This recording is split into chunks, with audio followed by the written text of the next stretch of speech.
On venait de finir de régler des questions de licence dans un hôtel sur Punt Road.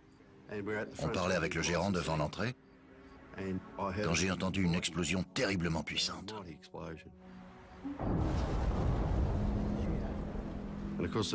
Notre première réaction a été de dire « ça gronde ». On a rigolé un peu, mais quand on a regardé vers le ciel, on a vu qu'il était magnifique, c'était une nuit claire et étoilée. Je suis tout de suite allé à la voiture et j'ai appelé par radio le centre de communication. Je les ai informés de ce que j'avais entendu et au même moment, ils commençaient à recevoir les premiers appels. Ils ont dit qu'il y avait eu une explosion à l'angle de Caroline Street et de Toorak Road à South Yarra. Sur la route, au début, on ne voyait rien, mais quand on est arrivé à proximité, les lumières ont éclairé du verre et des débris partout sur la chaussée. J'ai entendu les autres unités de police arriver et bien sûr les pompiers qui étaient déjà sur les lieux à ce moment-là.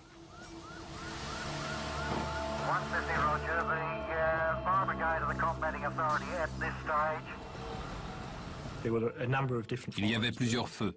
Beaucoup de magasins avaient subi des dégâts considérables. L'hélicoptère survolait les lieux pour éclairer. Sur la fréquence de la police, on entendait différentes versions. Certains suggéraient qu'il s'agissait d'une explosion due au gaz et d'autres d'une bombe.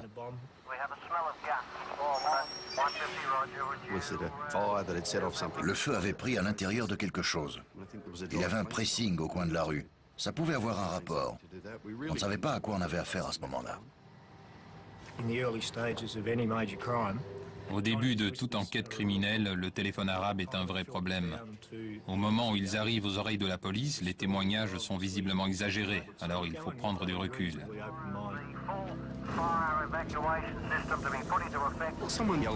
Quelqu'un a hurlé qu'il y avait une personne dans l'allée, et j'ai distingué la silhouette de quelqu'un dans les flammes. On s'est précipité vers la jeune femme qui était en état de choc. Je me souviens qu'elle était à peine capable de nous parler. Elle nous a quand même dit qu'elle était étudiante à l'université et qu'elle était en train de réviser dans l'un des bureaux en haut.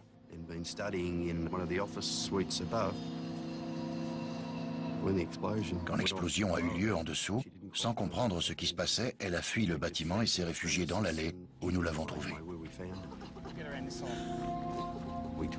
On l'a attrapé et laissé aux mains des ambulanciers et on est retourné évacuer les gens, sécuriser le périmètre et garder la foule à distance parce qu'il faut toujours se méfier d'une éventuelle explosion secondaire. Il était clair qu'il s'était passé quelque chose, mais on ne savait pas exactement quoi, donc on a isolé la scène de crime et appelé les experts nécessaires dans ces cas-là. La brigade des incendies criminels, la brigade des vols à main armée, la brigade criminelle, tous étaient dans leur véhicule et avaient pour consigne de rester dans le périmètre. Des agents en uniforme régulaient la circulation. Et comme ils étaient assez exposés, on les protégeait parce qu'on ne savait toujours pas si c'était un acte criminel, ni si les criminels étaient encore sur les lieux. Le groupe d'intervention spéciale avait beaucoup de travail pour sécuriser la scène de crime.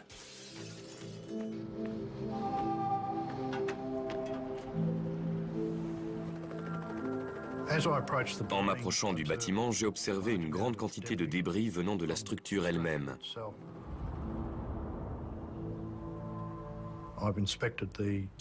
J'ai inspecté le petit magasin qui avait subi des dommages considérables et vu les dégâts. Je pouvais assurer avec certitude que l'explosion s'était produite derrière le magasin, car tous les débris avaient été propulsés vers Caroline Street.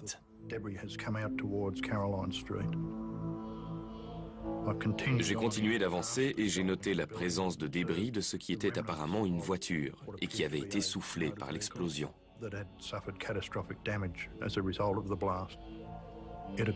La voiture avait dû se trouver soit au-dessus, soit juste à côté de l'explosion. Ou alors l'explosion s'était produite à l'intérieur du véhicule. Tout laissait penser à un attentat à la bombe. Ça ne ressemblait pas du tout à ce qui se passe quand le réservoir GPL d'une voiture explose. J'avais déjà vu d'autres explosions de véhicules. Donc en me fiant à mon expérience, pour moi, il s'agissait d'un acte criminel. Et visiblement, une personne était présente sur les lieux au moment de l'explosion. Quand l'explosion a résonné ce matin dans cette rue huppée de South Yarra, il semblait y avoir eu plus de peur que de mal.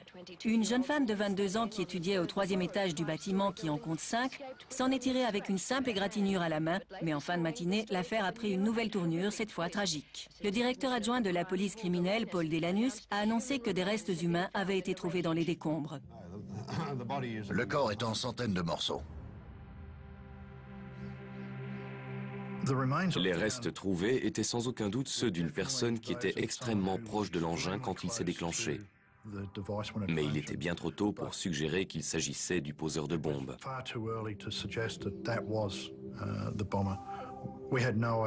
On n'en savait rien, il pouvait s'agir de la cible.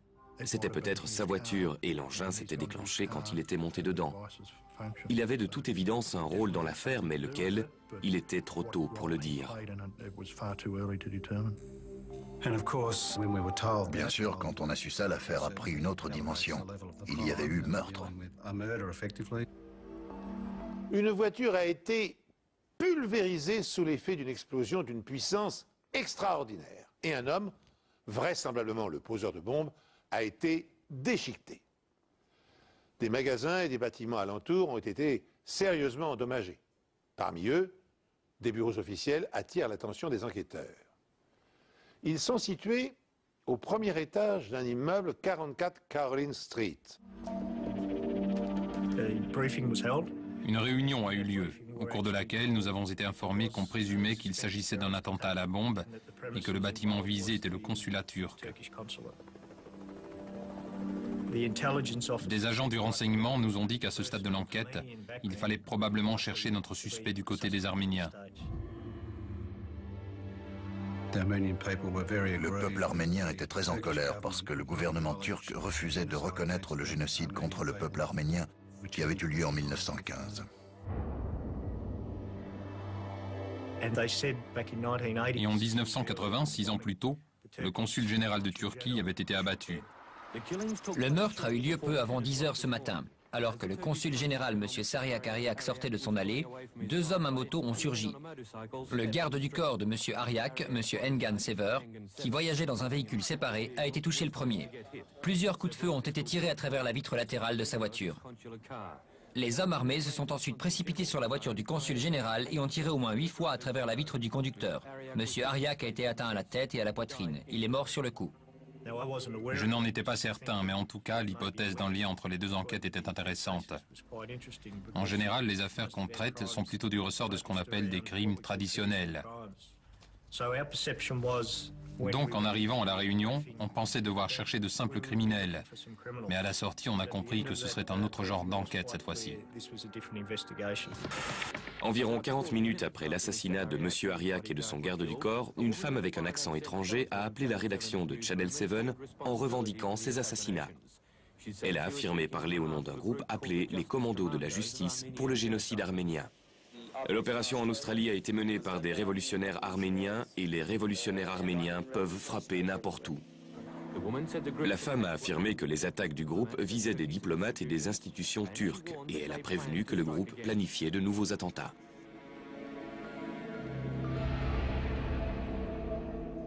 Quand on est arrivé au premier étage qui abritait les bureaux du consulat turc, les dégâts étaient sévères, plutôt extrêmes.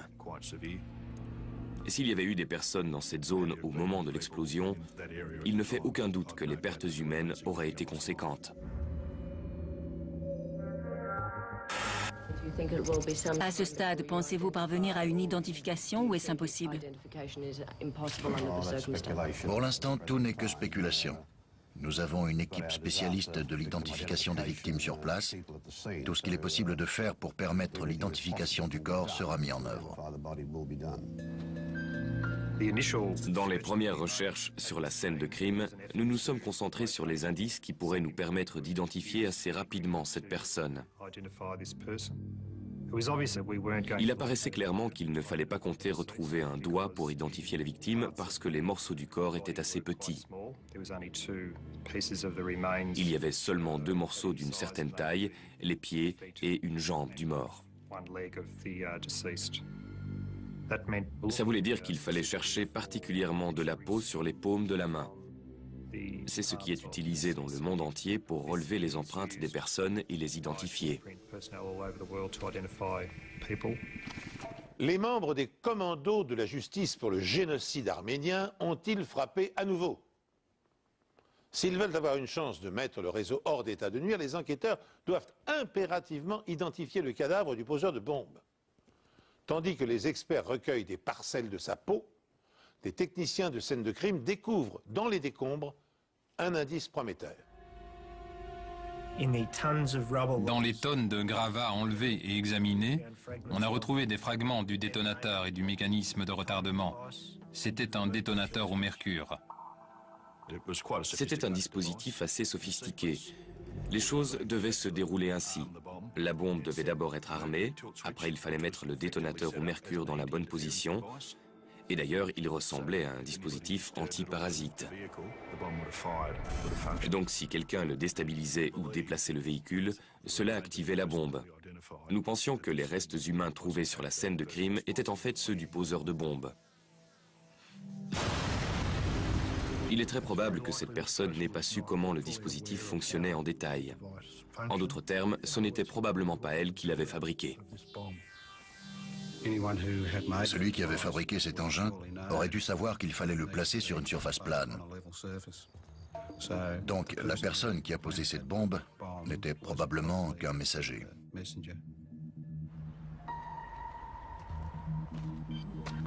Nous pensions qu'il ne s'agissait pas d'un kamikaze. L'explosion était accidentelle. L'erreur du poseur de bombes avait évité beaucoup de morts. Mais s'il ne travaillait pas seul, cela voulait dire que d'autres attentats pouvaient avoir lieu. Il était donc capital que la police découvre l'identité du mort pour parvenir à son complice.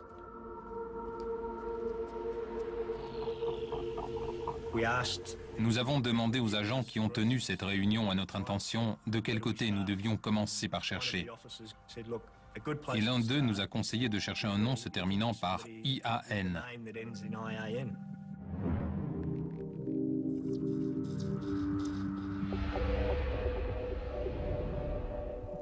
Une voiture a explosé dans un parking sur les locaux du consulat de Turquie.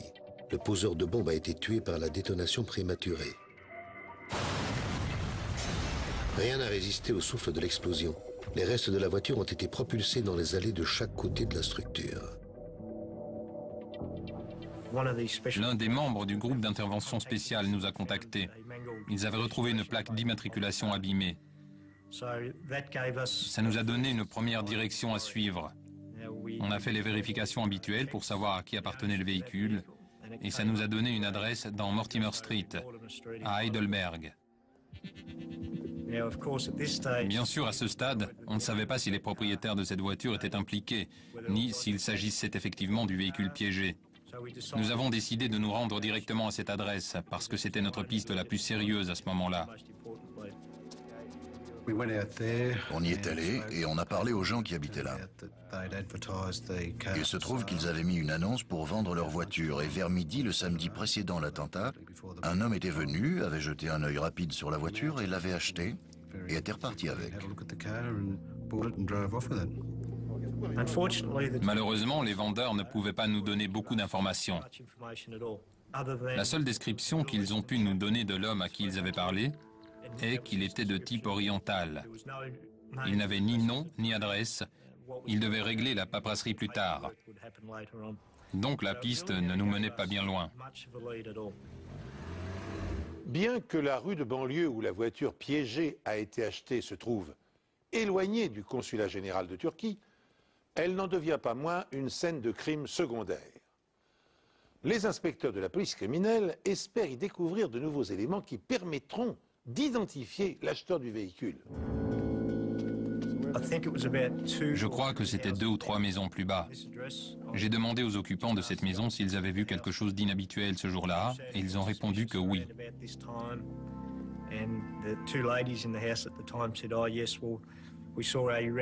Au même moment, en face de la maison des vendeurs, il y avait une voiture rouge dont le moteur tournait. C'était un détail intéressant. Normalement, on ne remarque pas ce genre de choses. Mais l'une des filles attendait que son amie vienne la chercher, Et quand elle a entendu la voiture devant la maison, c'était une rue tranquille, elle a cru que c'était lui. Ce n'était pas le cas, mais elle s'est dit qu'elle devait rester dehors pour l'attendre. Elle est restée assise pendant plusieurs minutes dehors, en regardant cette voiture dont le moteur tournait, ce qui est plutôt suspect. Elle n'a pas été capable d'identifier la personne dans le véhicule, mais a donné une description précise de la voiture. C'était une berline rouge, Holden Commodore, et soit elle était neuve, soit elle était tellement lustrée qu'elle paraissait neuve. Peut-être une voiture de location. Le rapprochement entre ces deux événements est évident, et il ne peut s'agir d'une simple coïncidence. Le premier homme était-il l'infortuné messager et le deuxième son complice?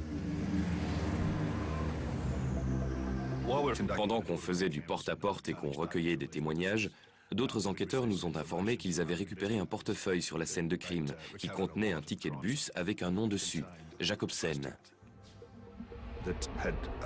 Il indiquait que le voyageur était arrivé à Melbourne tôt le samedi matin.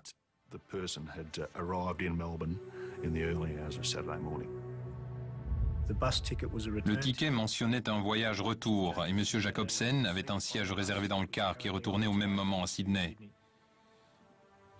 Alors on s'est débrouillé pour intercepter le car et comme prévu, le siège de M. Jacobsen était vide. Cela nous laissait penser que la personne qui avait ce billet au nom de Jacobsen était bien la personne tuée par la bombe. Mais en achetant son billet pour Sydney, le mystérieux monsieur Jacobsen n'a laissé aucune coordonnée. Faute de mieux, les enquêteurs s'en remettent à leur instinct. Celui qui se fait appeler Jacobsen serait-il aussi le loueur de la Holden Commodore rouge? On pensait que la voiture rouge était une voiture de location. Alors on s'est dit, allons voir les loueurs de voitures aux alentours de la gare routière. Chez un loueur à bas prix, j'ai demandé s'ils avaient loué des Commodore rouges. Ils n'ont fait aucune histoire pour nous montrer leur dossier. Il n'y en avait pas énormément, si je me souviens bien, mais en les feuilletant, je suis tombé sur le nom Levon Demirian, parmi les derniers. Il m'a sauté aux yeux parce que ce nom se terminait en Yann, et c'était vraisemblablement un nom arménien. Là, on tenait notre premier indice concret. On avait une piste avec le nom d'un suspect. L'autre nom, Jacobsen, n'était qu'un nom sur un registre. On avait donc deux noms, mais un seul était bien réel et il fallait qu'on commence à chercher celui qui le portait vraiment. Évidemment, on a pensé que Jacobsen et Demirian pouvaient être une seule et même personne, mais on n'en était pas sûr. C'était encore trop tôt pour le dire. On savait qu'il y avait une personne décédée avec un ticket de bus dans sa poche au nom de Jacobsen. Et on avait une personne, apparemment d'origine arménienne, qui avait loué cette voiture. On commençait à mieux cerner tout ça, et on était assez confiant sur le fait qu'on avait peut-être identifié le coupable.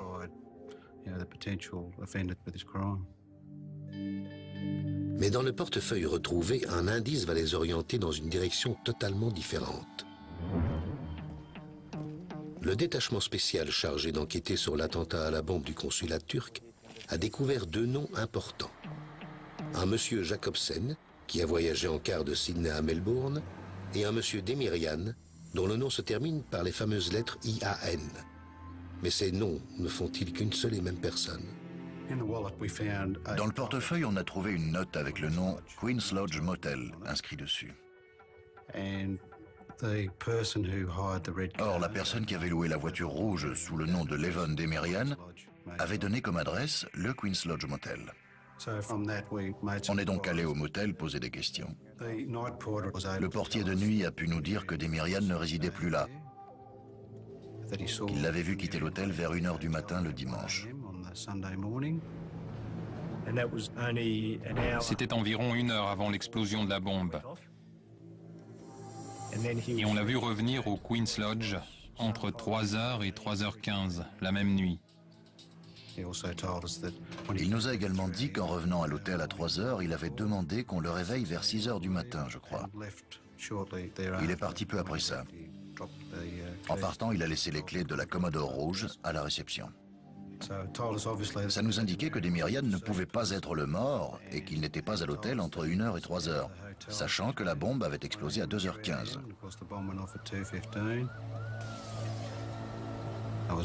Pour moi, cela constituait une preuve vraiment cruciale. Nos recherches ont révélé que Levon Demirian résidait en Nouvelle-Galles du Sud. Il n'y avait aucun casier judiciaire à ce nom, ni dans l'État de Victoria, ni en Nouvelle-Galles du Sud. Mais les agents du renseignement avaient établi qu'il était impliqué dans des organisations liées au groupe arménien.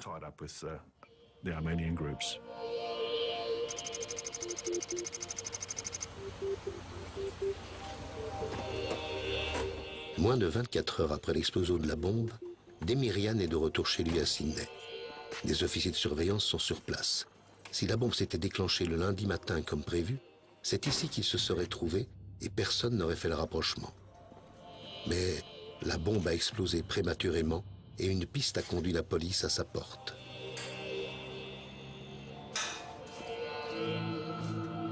Levon Demirian est-il impliqué dans l'affaire? C'est probable. Il appartient à une organisation arménienne et son emploi du temps à Melbourne le rend également suspect. Néanmoins, pour que les policiers puissent le relier à l'attentat, ils doivent parvenir à identifier rapidement le poseur de bombe.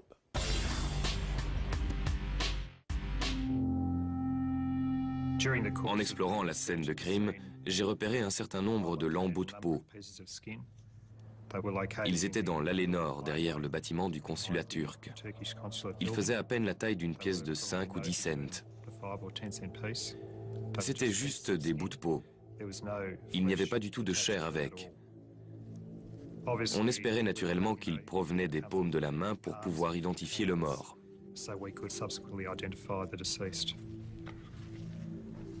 Il n'a pas été difficile d'obtenir une empreinte. Il a suffi de tremper la peau dans de l'encre et de l'appuyer sur une feuille de papier. Les empreintes étaient assez nettes et contenaient suffisamment de marqueurs pour une identification formelle. En 1986, la technologie informatique n'est pas encore très utilisée. Les experts en empreintes ont besoin que les enquêteurs leur donnent d'abord un nom pour explorer ensuite leurs fichiers dans l'espoir que le suspect y soit répertorié. À ce stade de l'enquête, ce nom est donc d'une importance capitale. On a été informé que M. Demirian s'était rendu dans une agence de voyage le lundi matin et avait réservé un billet d'avion pour Beyrouth. En outre, il avait rasé sa barbe, ce qui a bien sûr renforcé nos soupçons.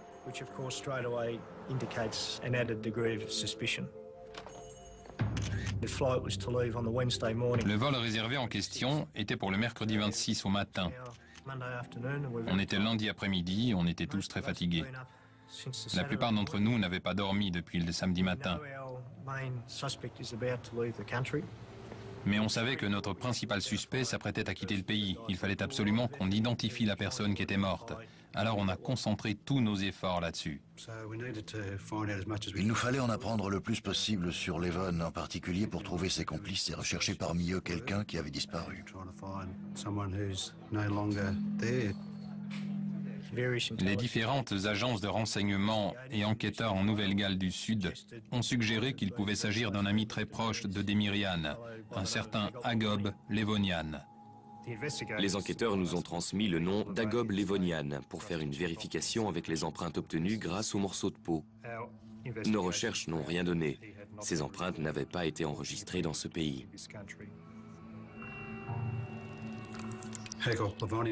Agob Levonian était un père de famille tranquille, qui travaillait comme sertisseur en joaillerie. Il n'avait pas de casier judiciaire. Nous avons parlé à ses collègues qui, en gros, ont corroboré ce qu'on savait déjà, à savoir que c'était un homme assez affable, paisible, mais juste avant l'attentat, il s'était montré légèrement agité.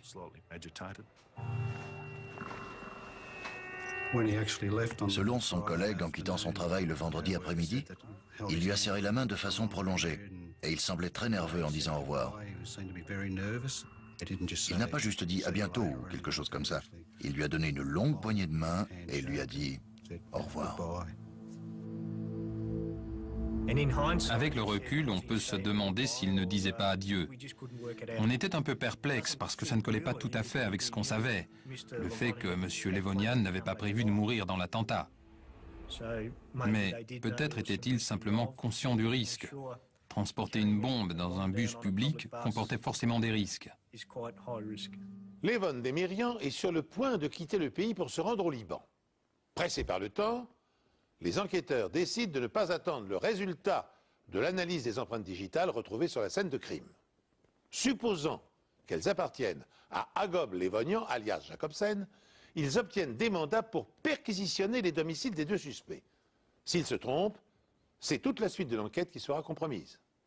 Le risque encouru est énorme, mais l'urgence de la situation ne leur laisse pas d'autre choix. Ce n'est pas qu'on voulait vraiment y aller. Il était encore tôt dans l'enquête, la scène de crime n'avait pas encore été examinée à fond et on n'avait pas collecté énormément d'éléments et de matière à analyser. Mais si nous avions attendu, il aurait peut-être fui le pays entre-temps. Et une fois au Liban, nous ne l'aurions jamais revu. Les médias étaient très présents. Beaucoup montraient du doigt la communauté arménienne. Alors on a décidé d'exécuter la commission rogatoire le lendemain matin. Les perquisitions ont démarré à l'aube. Des dizaines de policiers de Nouvelle-Galles du Sud et de Victoria et d'agents fédéraux ont convergé vers 3 adresses au nord de Sydney et une à Canberra. Leur objectif, arrêter un groupe d'Arméniens soupçonnés d'avoir commis un attentat à la bombe dimanche dernier au consulat de Turquie sur Toorak Road. Nous avons saisi énormément de preuves. Il y avait un petit cahier avec dedans l'adresse du consulat turc à Melbourne, 44 Caroline Street, avec le nom des membres du personnel. Nous avons trouvé beaucoup de gadgets et de composants, de fils qui étaient similaires à ceux utilisés pour la bombe à Melbourne. Dans un tiroir, on est tombé sur une note d'un restaurant, le Pitt Restaurant. Et dessus figurait le nom du Queen's Lodge Motel et un numéro de téléphone. Dans le coin en bas à droite était inscrit le numéro 13. Ce qui était important là-dedans, c'est que dans le portefeuille découvert sur la scène de crime se trouvait le double de cette facture. Je crois qu'à ce moment-là, on a été soulagés parce qu'avec ce document, on a eu le début de connexion qui nous manquait. Une autre unité de police a perquisitionné ce restaurant de Lane Cove appartenant à l'un des Arméniens d'Epping, saisissant des documents et d'autres objets. La police scientifique explore maintenant les lieux pour trouver un lien avec la bombe de Melbourne. Les détonateurs et les explosifs étaient les mêmes que ceux utilisés dans la bombe à Melbourne. En fouillant le restaurant, nous sommes tombés sur un catalogue de vacances dans lequel était entouré l'hôtel Queen's Lodge. C'était une preuve de plus reliant Levon Demirian aux explosifs et au Queen's Lodge Motel. Cet après-midi, 3 mandats d'extradition ont été émis par l'État de Victoria à l'encontre de Levon Demirian, 34 ans, vivant à Epping. Il paraîtra demain devant le tribunal central de Sydney pour répondre de 3 accusations. Conspiration avec intention de nuire à autrui, dommages volontaires sur des biens et usage d'une substance explosive. Il a été emmené en détention. Peu après, je l'ai interrogé. Levon a admis qu'il était à Melbourne à l'heure du crime. Il a admis devant moi avoir loué la voiture rouge, payé avec sa carte bleue et s'être rendu avec Agob à Heidelberg pour acheter la Torana blanche.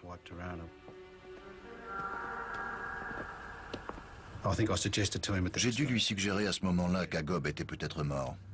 Il est devenu très agité et s'est mis à pleurer. À partir de là, il a insisté pour qu'on lui appelle un avocat, ce qu'on a fait.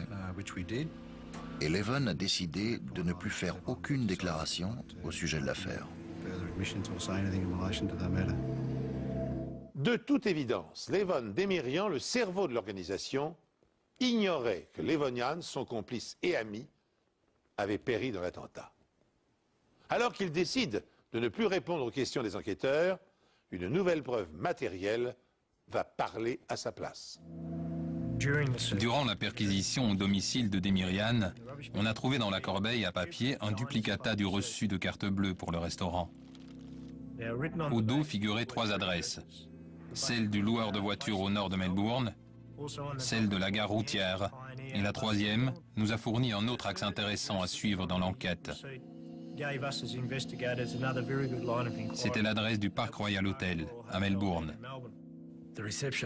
Le réceptionniste du Park Royal Hotel a pu nous dire qu'une personne du nom de Levon Demirian avait réservé une chambre à son nom et qu'il avait payé pour la chambre le dimanche matin après l'attentat. Nous avons aussi découvert que la note de Levon comprenait repas et boissons. Le manager du restaurant nous a indiqué que Levon Demirian y avait mangé la veille de l'attentat, le samedi. Et quand on a parlé à un serveur de service ce jour-là, il a identifié Agob Levonian comme étant l'homme qui était avec lui. Ça établissait clairement que Demirian et Levonian étaient bien ensemble le samedi midi avant l'attentat. Bien que ce soit Demirian qui ait réservé la chambre, notre conviction était que celui qui l'avait occupé était en fait ce monsieur Jacobsen, ou en réalité Agob Levonian. Les recherches sur la scène de crime ont permis de trouver un tout petit morceau de clé dans les décombres d'environ 1 centimètre, là où se trouvait la bombe. Il correspondait exactement aux clés utilisées au Park Royal Hotel. C'était une preuve circonstancielle de plus qui reliait Demirian à Levonian et à la bombe.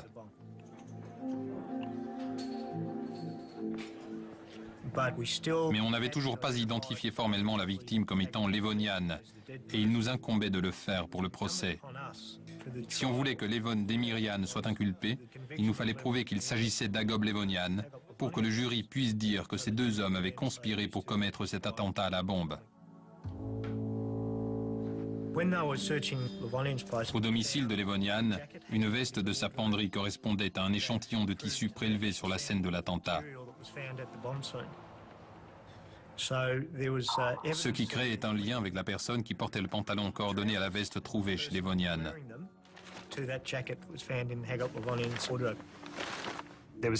Sans les empreintes d'Agob Levonian dans nos fichiers, il fallait trouver un autre moyen d'identifier les lambeaux de peau. Nous avions besoin que les enquêteurs nous fournissent un document que seul Agob Levonian aurait touché pour pouvoir comparer les empreintes sur le document et celles des lambeaux de peau. De nombreux papiers, documents et livres sont saisis dans l'espoir que l'un d'entre eux comporte une empreinte nette d'Agob Levonian. Ma tâche, c'était de prendre les empreintes à l'encre que j'avais récoltées à partir de la peau et de les comparer aux empreintes sur les documents.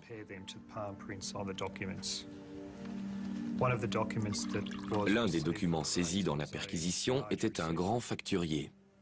Il y avait de bonnes empreintes de paume sur l'arrière des pages des factures parce qu'il était assez épais et donc, pour le maintenir ouvert, il fallait appuyer sur les pages avec force.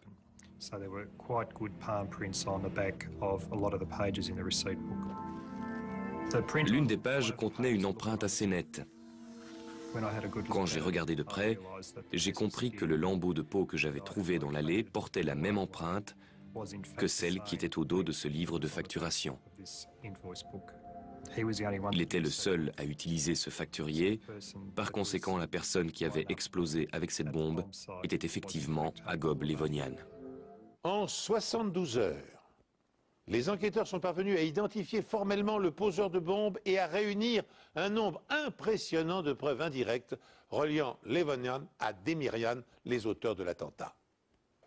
Le témoignage d'un garçon de 8 ans, très observateur, va leur permettre de corroborer leurs informations et de boucler définitivement l'enquête. Le 22 novembre, une famille s'est rendue à une fête à la campagne. Ils en étaient repartis tard le soir ou plutôt tôt le lendemain matin. Au retour, leur voiture est tombée en panne d'essence. J'étais dans la voiture avec ma mère. Mon père avait vu une station essence un peu avant dans la rue. Alors il y est parti à pied. Il s'était mis en route quand une Torana blanche s'est arrêtée et garée juste derrière notre voiture. Un homme en est descendu. Il a ouvert le capot comme s'il avait une panne. Il était plutôt bien habillé, les cheveux raides et longs, à peu près jusqu'aux oreilles. Il portait des lunettes et il avait la peau mate. Je pense qu'il était d'origine étrangère. J'ai trouvé ça étrange parce qu'il avait relevé le capot, mais il ne s'intéressait pas du tout au moteur. Et pas longtemps après, une autre voiture est arrivée dans la direction opposée, a fait demi-tour et s'est garée directement derrière la voiture blanche.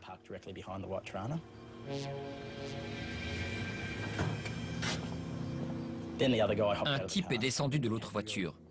Je me rappelle qu'il était très chevelu et il avait une moustache. Ils ont commencé à parler. Je ne comprenais pas ce qu'ils disaient. Ils devaient parler dans une langue étrangère.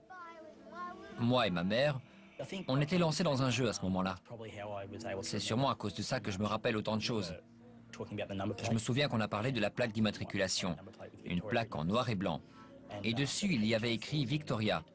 Et elle comportait 2-4. Je savais de quel modèle de voiture il s'agissait parce qu'à l'époque, ma grand-mère avait la même. Mon père est revenu de la station essence et je me souviens avoir regardé les deux types qui se tenaient derrière le capot de la voiture blanche. Le conducteur de la voiture blanche montrait à l'homme de l'autre voiture quelque chose dans le coffre. Mon père a versé l'essence, mais ça n'a pas suffi à la faire démarrer. Alors il est retourné à la station. Et cette fois, je suis allé avec lui. Elle devait être à 2 ou 3 pâtés de maison. Arrivé à la station, je me souviens avoir entendu une explosion, sans y faire très attention sur le coup. Ça pouvait être n'importe quoi. On a pris assez d'essence et on est retourné à la voiture. Les deux hommes étaient partis. Les voitures avaient disparu. On a repris la route, tourné à l'angle, et là, il y avait des véhicules de pompiers et de police partout. Il y avait plein de fumée. J'avais 8 ans à l'époque et pour moi, à ce moment-là, je n'ai pas fait le rapprochement. C'est le lendemain à la maison, quand on a vu la voiture blanche à la télé, que j'ai fait le lien. Je l'ai reconnue tout de suite. Alors on a appelé la police. La police pense que Levonian et son commanditaire de Sydney, Levon Demirian, ont placé la bombe sous le consulat dans Caroline Street et que Levonian a été pulvérisé dans l'explosion. La voiture piégée était un modèle Torana blanc acheté la veille. Aujourd'hui, une famille a affirmé à l'audience préliminaire de Demirian avoir vu une voiture similaire à South Yarra quelques minutes seulement avant l'explosion. La sincérité de ce garçon de 8 ans était indéniable. Vous pouviez voir qu'il disait la vérité. Il n'avait aucune raison de mentir. Il se rappelait la plaque qui contenait 2-4 et effectivement, la voiture de la bombe avait les numéros 440 dans son immatriculation. Il nous a donné une très bonne description des conducteurs des deux voitures et plus tard, il a identifié M. Levonian sur une photo et Levon Demirian à l'audience préliminaire. C'était une preuve très importante parce qu'elle ne provenait pas de l'enquête de la police. On avait un témoin visuel indépendant. D'après nous, voilà comment les événements se sont déroulés. Nous étions convaincus que Demirian était le cerveau dans l'organisation de cette action. Monsieur Demirian s'est montré publiquement à Melbourne pour se forger un alibi, parce que je pense qu'il savait que la police et beaucoup de gens s'intéressaient à lui. Je ne pense pas qu'il était assez bête pour ne pas savoir qu'il serait suspecté. Son plan était de rester dans un lieu public. Agop Levonian, quant à lui, devait venir à Melbourne et apporter la bombe là-bas en voyageant en car sous le nom de Jacobsen. 7 ou 8 voyageurs ont formellement identifié Agop Levonian. Ils l'avaient remarqué, pas à cause de son physique, mais de son comportement. Je me rappelle qu'une dame a dit qu'elle l'avait remarqué parce qu'il n'arrêtait pas de manger des sucettes, probablement parce qu'il était nerveux.